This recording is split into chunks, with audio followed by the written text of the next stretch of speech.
Hey, what's going on, you guys? It's Kyler, and welcome back to episode 3 of the Political Lounge. We are joined with Jeremy. Hey, guys. And Jack Thompson cannot be with us today. He's on the 8th grade DC trip, so I hope he's having fun up there with Scott Pruitt. So yeah. Okay, so I'm sure many of you guys heard about the recent event that has been occurring lately, circling around the Paris Climate Agreement. For those of you who don't know, which is probably very few of you guys, the Paris Climate Agreement was an initiative led by several countries to basically make sure that the temperature does not rise above 2 degrees Celsius, which doesn't seem like a lot, but it's going to lead, if we do reach that number, like if like the temperature does reach over 2 degrees Celsius, like an average, so like let's say the average is 50 and like it goes to 52. So if that happens, weather patterns will not be as reliable anymore. Droughts, flooding, things like that. Just a lot of bad things will happen, to sum it up really simply. And basically, many countries were part of it, including the U.S. Yet, just a few days ago, Trump stated that the U.S. is pulling out of the climate agreement, which is a huge thing. So let's get on to why he left.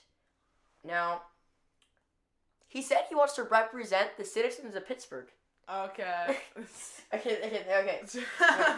That statement was meant to. It wasn't directly talking about Pittsburgh. He lost Pittsburgh, but it was just I think what that was he came up with he was thinking about the citizens of Pennsylvania, the citizens of Ohio, Michigan, West Virginia, the industrial workers, and I think he just thought of Pittsburgh because when you think of cities in Pennsylvania, you think of Pittsburgh. But then you realize that Pittsburgh has a Democratic mayor. It went for Hillary Clinton, and the mayor actually said that he was gonna keep going with the goals in the climate accord. That was a little gap. He said Pittsburgh was a poster child of. So basically, according to the National Economic Research Associates, the U.S. could lose 2.7 million jobs by 2025. Mm-hmm. And he says that Paris didn't do enough. He's even if Paris Agreement was implemented in full with total compliance from all nations, it is estimated it would only produce a 0.2 of 1 degree. So he said that it didn't do enough. He also said that we could lose a $3 trillion loss in GDP and 6.5 million industrial jobs. That's according to while households would have 7,000 less income. So their electricity costs of a family of 4 would increase to 13 to 20% higher. So just a lot of the economic benefits aren't there. There'd be lots of economic losses. Yeah. Although according to Business Insider, Trump did not provide statistics. He did not provide that. Not statistics. He never provided a source. Yeah, he always is. He always provided statistics. You can find if you just look hard enough, you can find the sources. But another thing that he said is that the U.S. is paying too much to the Green Fund. It's actually the Green Climate Fund. He said Green Fund, but we'll let that go. And he said that other countries are happy about the Paris Agreement because it hurt the U.S., not because it helped the climate, but everyone wants to just gain up on the U.S. And, I think they're just trying to gain up on him, to be honest. Okay. But then the other thing is, the Paris Climate Accord wasn't even legally binding, which means countries could just not do any of their projected goals. The only legally binding thing was that they had to give a goal. So it's basically they're just sitting around, they're like, okay, let's give this goal. We're going to reduce carbon emissions by this much. Or we're going to try to, be 80% on renewable energy, things like that. But countries like China, and Russia, who are big carbon emitters, they could just not do anything. Well, you also have to say that U.S. is the largest polluter. Yeah. I mean, we're all big polluters. Everyone's big. Each country set its own goals, And basically what Trump is saying is that other countries are not doing as much as we are. But you can also say that the U.S. is the strongest country, so it should be doing the most. Yeah, but also China didn't have to do anything until 2030. Funny fact, actually, China plans to spend around $361 billion on renewable energy by 2020, and this will create around 13 million new jobs. So a funny fact that a funny statement that John Oliver made was that Trump is creating jobs just for the wrong country. Yeah, true. Oh, sorry, I was getting a call. But an argument that a lot of people use for the U.S. is that here, I gotta go to my notes, but that the free market will do things, and that you don't need government regulations to switch from coal and natural gas to solar and other renewable energy sources. And there's many big companies, huge companies in the U.S. that have switched to solar by themselves. Oh, it's like Walmart, Costco, Bank of America. Walmart, Costco, Kohl's department stores, IKEA, Macy's, McGraw-Hill, Johnson & Johnson, Staples, Campbell's Soup, Walgreens, Bed Bath & Beyond, Toys R Us, General Motors, FedEx, White Rose Foods, Dow Jones, Hart's Mountain Industries, and Crayola. So basically what you're saying is that, in the end, corporations will do the job. But with the government behind it, if a government is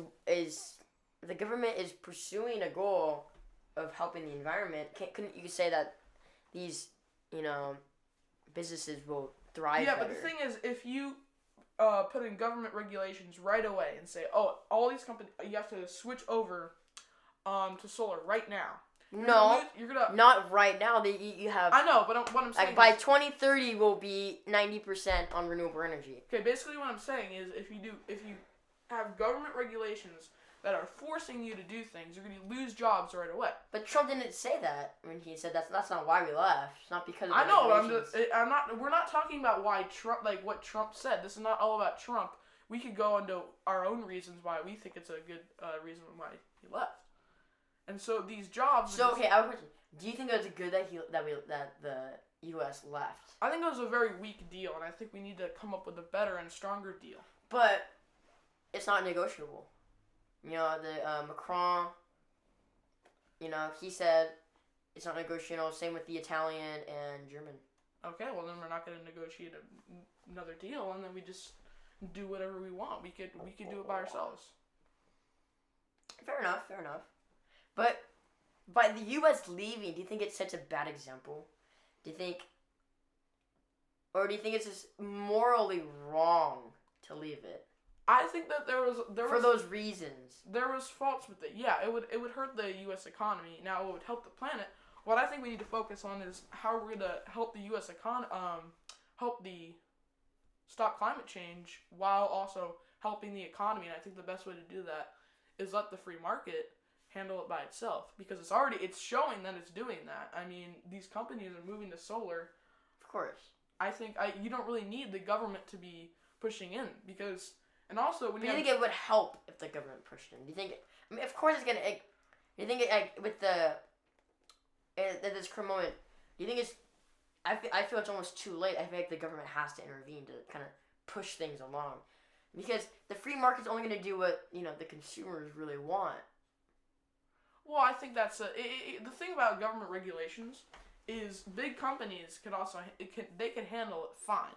They could be it's about the small business. Yeah, but this is not about small businesses. This is about but you can't This is about the future generations. I get that. We all get that, but we can't just focus on we need to save the planet at all costs. We need to also realize we have an economy. We can't hurt the economy. So but the Paris climate didn't. Yeah, we would have lose 1.7 million jobs. The agreement actually creates jobs. Okay, so there 25 corporations, including Microsoft and Intel, placed an ad in the New York Times to Trump saying that the Paris Climate Agreement actually creates jobs. Now, maybe the New York Times was not the best place to put it. I don't think he reads that in the newspaper. I also got this from John Oliver. He said they probably should have put it on a KFC bucket. What I would say to those companies is you guys are already doing things to switch over to solar, But what about the companies that aren't? A lot of companies. I just read off a bunch of big businesses that are. What?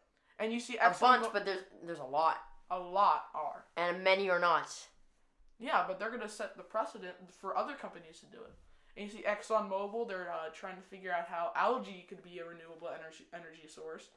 And, Facebook has switched over to completely solar, same with Google. All these companies have, and other companies, since, especially because we're not in this deal anymore, they're going to be like, oh, well, if Trump's not going to do anything, then we have to step up. I feel like the thing about climate change is that it's hard to rally around, It's always in the future. It's always, even back, in 2000, right?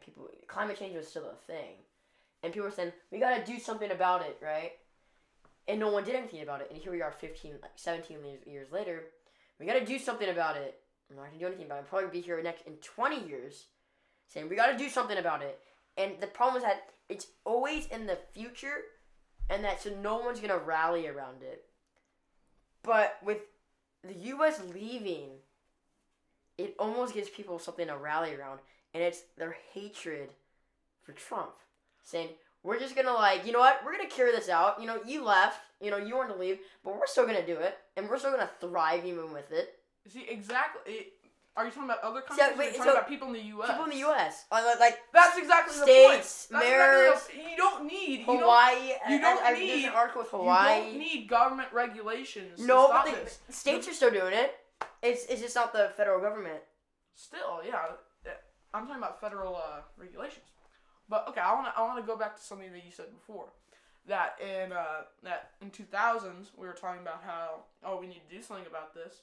And then you're saying in 20 years we need to say we need to do something about this.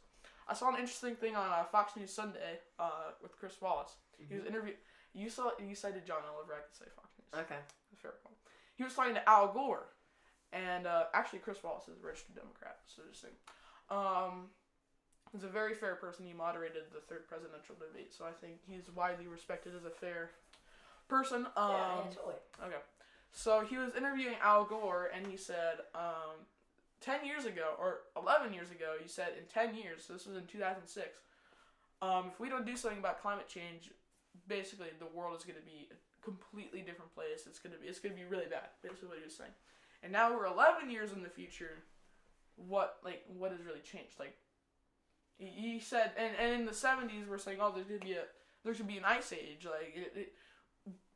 10 years ago, 20 years ago, we've been saying in 10 years or 20 years, everything's going to be really bad. Wait, right now... You could say that in the past 10 years, you think about it, solar is more accessible to the average person.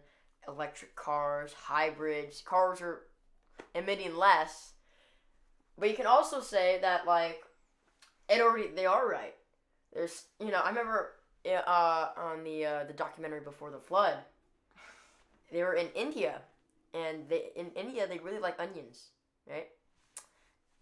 One year, there was the year's rain, in the wet season, the whole rain for that season happened in the matter of 2 weeks.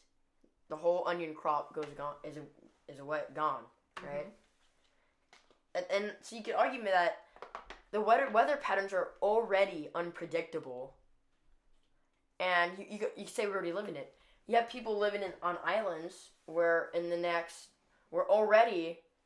losing land due to meltage in the polar caps. So are those countries in the Paris Climate Accords? Yeah. So then that'll help them. You see... But you could say but by the U.S. leaving, it doesn't help them because the biggest emitters are the ones that are least affected by... Yeah, but still, if they're doing stuff about it, each country sets their own goal. Their economies aren't big enough. They have bad economies. But the U.S. economy is extremely strong. So why isn't the U.S. doing a lot? Another fact: based on the U.S. GDP, the U.S. ranked I think it was 36, somewhere in the 30s on how much they're contributing. So. They're not contributing a lot based on how much they make. So yeah, how much the U.S. is worth. Here's the thing. If these countries are being extremely affected by climate change, they're doing something about it. They have. But they can only do so much. They're very small countries. They're poor, so they can only do so much. But then you have countries like the U.S. who are extremely wealthy. There's a lot of wealth here, and there's a lot that we can do. We have the infrastructure. We have the technology to fix the issue. You have countries like I don't know. What? I don't. Nicaragua's not in it. Oh yeah, true. They're not in it because I know why. Let me pull it up. Oh yeah, because the Paris it didn't really punish countries that did not follow it, except shame. That if you don't follow it, Yeah, it's true. shame. It's true. But Trump is immune to shame, so it shouldn't be that big of a deal.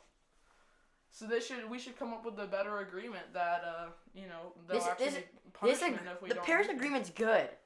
Sure, it fails in some areas, but it's not bad. But it could be better, and it's hurting the American. It's gonna hurt the American economy. How do you know? No one knows that. It just started. Okay, well, listen to this. So, the industrial carnage on the Paris Climate Agreement would be concentrated in 4 states: Michigan, Missouri, Pennsylvania, and Ohio. Michigan's GDP would shrink by 0.8%, and employment when contrasted by 74,000 jobs. Missouri's GDP would shrink by 1%, Ohio's GDP would shrink by 1.2%, and Pennsylvania's would shrink by 1.8%, and it would lose 140,000 jobs. So couldn't we come up with an agreement where we're not going to be losing so much jobs and it's going to help the economy? Well, I think you have to understand is that maybe those jobs that are being lost is better for the long term.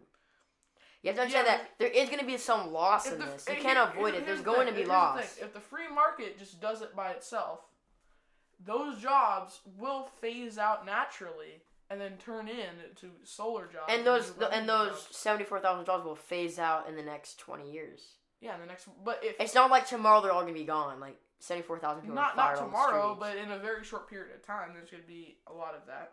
I think that's just what has to be done if you want to. Yeah, but couldn't you say that you can make a better deal? Well, that's like. Of course you can, but would you rather get a deal done that maybe not be perfect, or you would rather wait 20 years and by the time the deal happens, it's too late? I don't know if a good deal would be losing. Sure, this deal's not perfect, but at least it's doing steps in a. This deal is major. It showed that the world was committed to protecting the environment.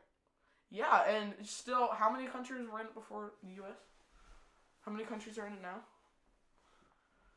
You have to 191. Yeah, so 191 countries are still in it, and they're 190 now.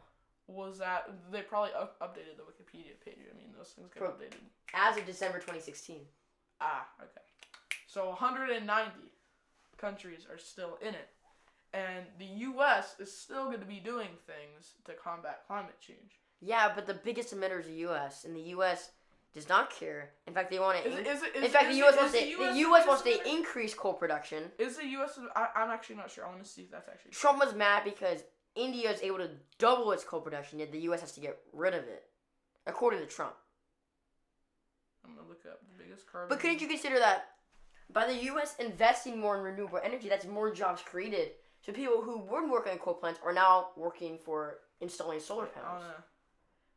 Or people who used to be, like, for example, drilling for oil are now algae farmers. Those jobs are just moving over to renewable energy. The biggest carbon emitter is actually China. U.S. is number 2. Okay. But still. 1 second.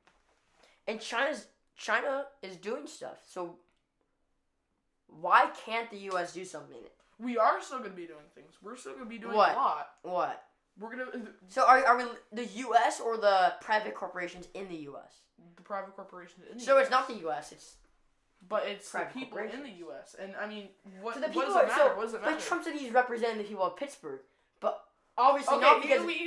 not because the people want the Paris climate. You know, we can't just dwell on what Trump said, okay? It's not about what Trump said. It's about what the American people are going to do. And the American people wanted to stay in it, so why would Trump leave?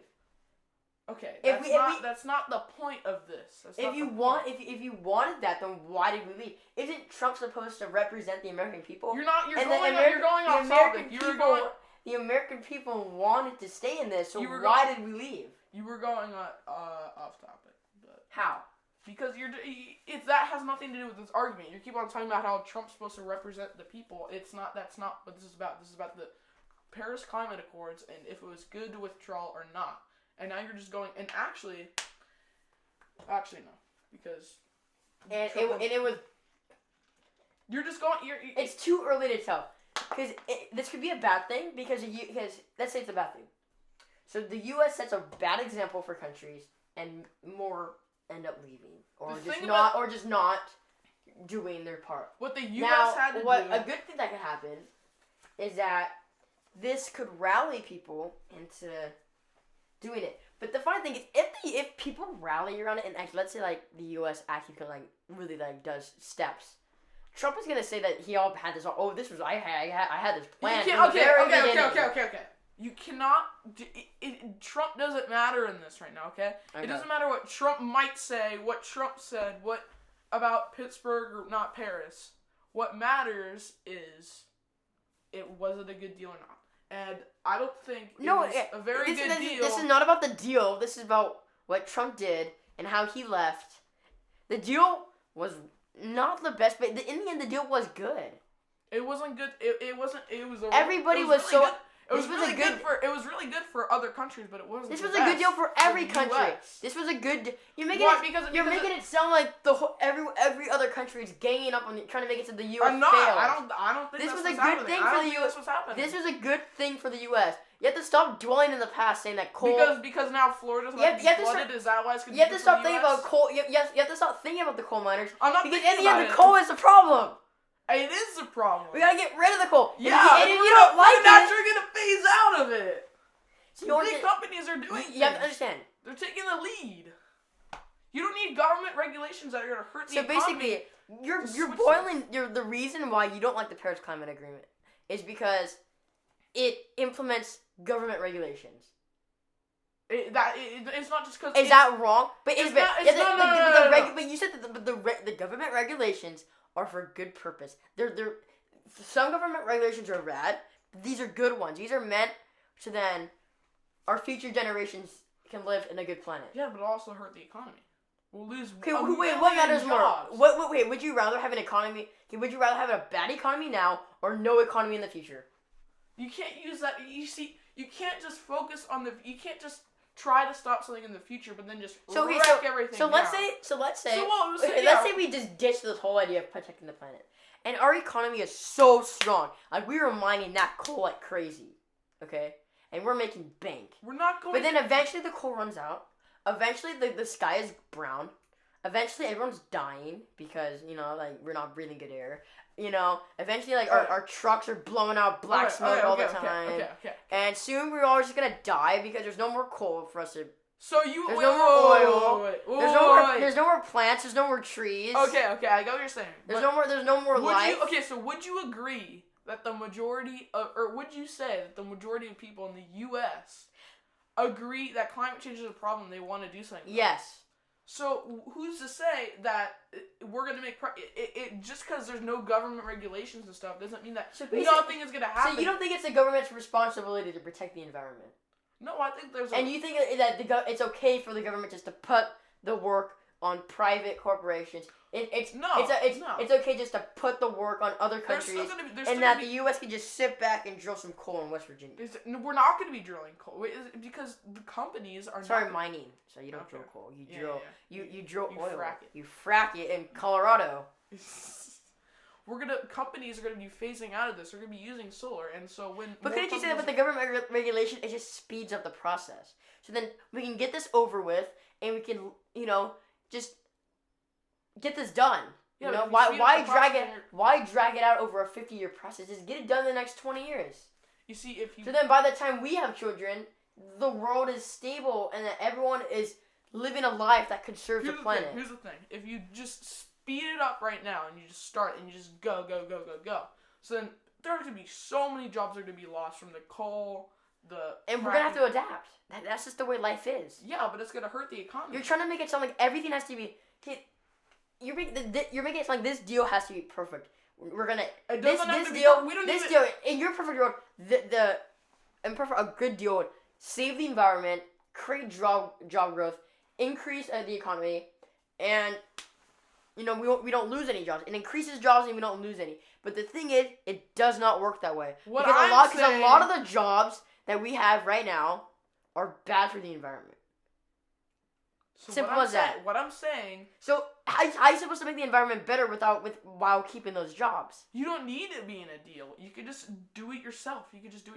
So if you just let the free market just do, and I'm not, doesn't have to be, there still has to be regulations. There always has to be regulations. You can't just go, just completely unregulated capitalism. That would just be insane. You still have to have regulations. Okay. But for the most part, huge companies are going to be making the transition. And so then once more jobs phase out of oil and coal and more go into solar, then solar is going to be making more money. You're still going to lose those jobs. And then the jobs are still going to be lost. Yeah, you're still going to lose them, but they're going to naturally phase out. You see, when you have government regulations, those jobs are just going to be taken away. And I'm not saying like in a day, but I'm saying in a short period of time, they're going to be gone. So if you just let and you're still going to have but although you're going to be losing jobs at a rapid rate, you're going to be gaining jobs through renewable energy, through different fields. You're going to be gaining jobs at a rapid rate. Wait, so if you're talking about if so the Paris Climate, right? It makes the government, create incentives for doing certain things like solar, for example. Yeah. So although you're gonna be losing like jobs with coal, you're gonna be gaining a lot with solar. So here's the thing: you're still gonna have regulations. You're just gonna not have a bunch of regulations. But you have these regulations now, but you can just get rid of them in the future. This is just to get. I know, but there's no point in getting rid of them in the future because when they hurt, they're gonna hurt now. So what I'm saying, and just let me speak, is if you let the free market do things, these huge companies like Walmart, Microsoft, Apple, all these companies will start switching over. And so it'll create a snowball effect where more and more companies start to follow suit. And so then the coal industry will start to hurt. Naturally, they'll start to hurt. So then they'll be losing jobs. But then the solar companies will be getting bigger. So then those...